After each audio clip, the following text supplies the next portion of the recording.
ಒಂದು ಸಣ್ಣ ಊರು, ಆ ಸಣ್ಣ ಊರಿನಲ್ಲಿ ಒಂದು ದೇವಾಲಯ.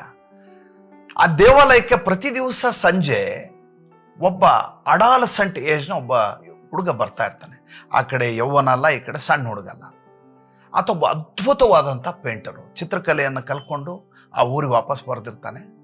ಬಂದವನು ಪ್ರತಿ ದಿವಸ ಸಂಜೆ ಒಂದು ಬೋರ್ಡ್ ಹಾಕ್ಕೊಂಡು ಚಿತ್ರವನ್ನು ಬರಿತಾ ಇರ್ತಾನೆ. ಪ್ರತಿ ದಿವಸ ಅರ್ಚಕರು, ಆ ದೇವಸ್ಥಾನದ ಅರ್ಚಕರು ವಾಪಸ್ ಮನೆಗೆ ಹೋಗುವಾಗ ಆ ಯುವಕನನ್ನು ನೋಡ್ತಾ ಇರ್ತಾರೆ. ಒಂದು ದಿವಸ ಆತನನ್ನು ಕೇಳ್ತಾರೆ, ನೀ ಎಲ್ಲವನ್ನ ಮಾಡಿದೀಯಾ, ನಮ್ಮ ದೇವಸ್ಥಾನಕ್ಕೆ ಏನಾದರೂ ಒಂದು ಚಿತ್ರವನ್ನು ಬರೆದು ಕೊಡು. ನೀನು ಏನು ಬರೆದು ಕೊಡಲಿ, ನಿನಗೆ ಏನು ಇಷ್ಟ ಬರ್ತೋ ಬರೆದು ಕೊಡು. ಹಾಗಾದ್ರೆ ಒಂದು ಕೆಲಸ ಮಾಡಿ, ನಾನು ಕಂಸ ವಧೆಯ ಚಿತ್ರವನ್ನು ಬರಿತೀನಿ. ಆಗಲಿ, ಆಗ್ಬೋದು. ಆದ್ರೆ ನಂದೊಂದು ಷರತ್ತಿದೆ. ಏನು? ನನಗೆ ಆ ಕೃಷ್ಣನ ಚಿತ್ರ ಬರಿಬೇಕಲ್ಲ. ಆ ಕೃಷ್ಣನ ಚಿತ್ರವನ್ನು ಬರೀಲಿಕ್ಕೆ ಒಬ್ಬ ಬಾಲಕನ ವ್ಯಕ್ತಿ ಬೇಕು. ಬರೀಲಿಕ್ಕೆ ನನಗೆ ಈ ಊರಲ್ಲಿರುವಂಥ ಹುಡುಗರನ್ನೆಲ್ಲ ಸೇರಿಸ್ರಿ.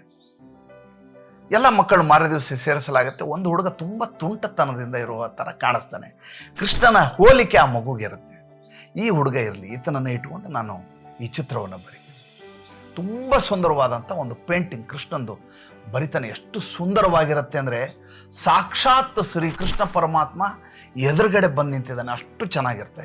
ಅಷ್ಟೊತ್ತಿಗೆ ಏನಾಗುತ್ತೆ ಅಂದರೆ, ಈತನಿಗೆ ಮುಂಬೈನಲ್ಲಿ ಕೆಲಸ ಸಿಕ್ಬಿಡುತ್ತೆ ಆರ್ಟಿಸ್ಟ್ ಆಗಿ, ಯಾವುದೋ ಆ್ಯಡ್ ಏಜೆನ್ಸಿನಲ್ಲಿ. ಈತ ಆ ಪೇಂಟಿಂಗ್ನ ಅರ್ಧಕ್ಕೆ ಬಿಟ್ಟು ವಾಪಸ್ ಶಹರಕ್ಕೆ ಹೋಗ್ತಾನೆ. ಭಾಳ ದೊಡ್ಡ ವ್ಯಕ್ತಿ ಆಗ್ತಾನೆ, ಸಾಕಷ್ಟು ಸಂಪಾದನೆ ಮಾಡ್ತಾನೆ, ಜನಪ್ರಿಯ ವ್ಯಕ್ತಿ ಆಗ್ತಾನೆ. ಆ ಊರ ಜನರಿಗೆಲ್ಲ ಭಾಳ ಖುಷಿಯಾಗ್ಬಿಡುತ್ತೆ. ನಮ್ಮೂರಿಂದ ಹೋದಂಥ ಒಬ್ಬ ಯುವಕ ರಾಷ್ಟ್ರೀಯ ಅಂತಾರಾಷ್ಟ್ರೀಯ ಮನ್ನಣೆಯನ್ನು ಪಡೆದುಬಿಟ್ಟಿದ್ದಾನಲ್ಲ. ವಾಪಸ್ ಅದೇ ಊರಿಗೆ ಬರ್ತಾನೆ. ಊರಿಗೆ ಬಂದು ನೋಡ್ತಾನೆ, ಊರು ಬಹಳಷ್ಟು ಬದಲಾಗಿಬಿಟ್ಟಿದೆ, ಭಾಳ ವರ್ಷಗಳಾಗ್ಬಿಟ್ಟಿದ್ದಾವೆ. ಮತ್ತೆ ಆ ದೇವಸ್ಥಾನಕ್ಕೆ ಬರ್ತಾನೆ, ಅರ್ಚಕರು ನೋಡ್ತಾನೆ. ಅರ್ಚಕರಿಗೆ ವಯಸ್ಸಾಗ್ಬಿಟ್ಟಿರುತ್ತೆ. ಹೋಗಿ ಕಾಲಿಗೆ ಬೀಳ್ತಾನೆ, ದೇವ್ರು ನಮಸ್ಕಾರ ಮಾಡ್ತಾನೆ. ದೇವರು ನಿನಗೆಲ್ಲವನ್ನೂ ಕೊಟ್ಟ, ಆದರೆ ದೇವ್ರದ್ದೊಂದು ಕೆಲಸ ನೀನು ಮುಗಿಸ್ಲೇ ಅಲ್ಲಲ್ಲಪ್ಪ. ಏನು? ಅವತ್ತು ಪೇಂಟಿಂಗ್ ಮಾಡಿದೆ, ಅರ್ಧ ಮಾಡಿ ಹೋದೆ. ನೀನು ದೇವ್ರಿಗೆ ಅದನ್ನು ಮುಗಿಸ್ಕೊಡ್ಬೇಕಲ್ವ.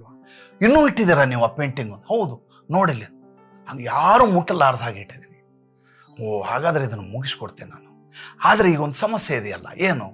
ನನಗೆ ಕಂಸ ಬೇಕಲ್ಲ. ಆಯಿತು, ಊರು ಜನರು ಸೇರಿಸ್ತೇನೆ, ನಿಂಗೆ ಯಾರು ಬೇಕು ಆರಿಸ್ಕೊಂಡು ಅವ್ರನ್ನೇ ನೀನು ರೂಪದರ್ಶಿಯಾಗಿ ಬರ್ಸಿ ಚಿತ್ರವನ್ನು ಬರಿ. ಇಡೀ ಊರು ಜನರಲ್ಲಿ ಯಾರೂ ಈತನಿಗೆ ಕೆಟ್ಟವರೇ ಕಾಣೋದಿಲ್ಲ. ಕೊನೆಗೆ ಆತನಿದ್ದ ಅಲ್ಲಿ ಊರಲ್ಲಿದ್ದಂಥ ಜೈಲಿಗೆ ಸೂಪರ್ಡೆಂಟ್ ಹತ್ರ ಹೋಗಿ ಹೇಳಿ ಕರ್ಕೊಂಡು ಹೋಗ್ತಾರೆ. ಒಳಗಡೆ ಇರೋ ಕೈದಿಗಳಲ್ಲಿ ಯಾರಾದರೂ ನಿಂಗೊಬ್ಬ ಕಂಸ ಸಿಗ್ತಾನ ನೋಡು. ಅಲ್ಲಿ ಒಬ್ಬ ಹಟ್ಟ ಆದಂಥ ಒಬ್ಬ ಯುವಕ ಕಾಣಿಸ್ತಾನೆ. ನೋಡಿದರೆ ಕಂಸನನ್ನು ನೋಡಿದ ಹಾಗೆ ಇರಬೇಕು, ಆ ರೀತಿಯ ದಡುತ್ಯಾಸ. ಈತ ನಮ್ಗೆ ಆ ಪಾತ್ರಕ್ಕೆ ಸೂಟೇಬಲ್ ಇದ್ದಾನೆ, ಈತನನ್ನು ಕೊಡಿ. ಕರ್ಕೊಂಬರ್ತಾನೆ. ಲೈವ್ ಪೇಂಟಿಂಗ್ ನಡೀತಾ ಇರ್ತದೆ. ಇಡೀ ಊರು ಜನ ಎಲ್ಲ ಸೇರಿರ್ತಾರೆ. ಈತ ಇಡೀ ಪೇಂಟಿಂಗ್ ಬರಿತಾ ಇರ್ತಾನೆ, ಕಂಸನ ಚಿತ್ರವನ್ನು ಬರಿತಾನೆ. ಎಷ್ಟು ಆತನ ಬೆರಳಲ್ಲಿ ಅಂಥ ಮಾಂತ್ರಿಕತೆ ಇರುತ್ತೆ ಅಂದರೆ, ಸ್ವತಃ ಕಂಸನೇ ಕೃಷ್ಣನಿಂದ ವಧೆ ಮಾಡಿಸ್ಕೋತಾ ಇದ್ದಾನೆ ಅನ್ನೋ ಬರಿತಾ ಇದ್ದಾನೆ. ಪೇಂಟಿಂಗ್ ಆಗತ್ತೆ, ಜನ ಎಲ್ಲ ಚಪ್ಪಾಳೆ ಹೊಡಿತಾರೆ. ಆದರೆ ಆ ರೂಪದರ್ಶಿಯಾಗಿ ಆ ಹುಡುಗ ಒಬ್ಬ ವ್ಯಕ್ತಿ ಕೂತಿರ್ತಾನಲ್ಲ, ದಾಂಡಿಗ, ಆತನ ಕಣ್ಣಲ್ಲಿ ದಳ ನೀರಿಳಿಲಿಕ್ಕೆ ಶುರುವಾಗತ್ತೆ. ಪೇಂಟ್ರ್ ಕೇಳ್ತಾನೆ, ಯಾಕೆ ಅಳ್ತಾ ಇದೀಯಾ ನೀನು? ನಿನ್ನ ಪೇಂಟಿಂಗು ದೇವಸ್ಥಾನದಲ್ಲಿ ಚಿರಸ್ಥಾಯಿಯಾಗಿ ಉಳಿಯತ್ತೆ. ಎಷ್ಟು ವರ್ಷ ಆದಮೇಲಾದರೂ ಆ ಪೇಂಟಿಂಗ್ ಅಲ್ಲೇ ಇರುತ್ತೆ. ನಾನು ಇರಲ್ಲ, ನೀನು ಇರಲ್ಲ. ನಾನು ಅದಕ್ಕೆ ಅಳ್ತಾ ಇಲ್ಲ.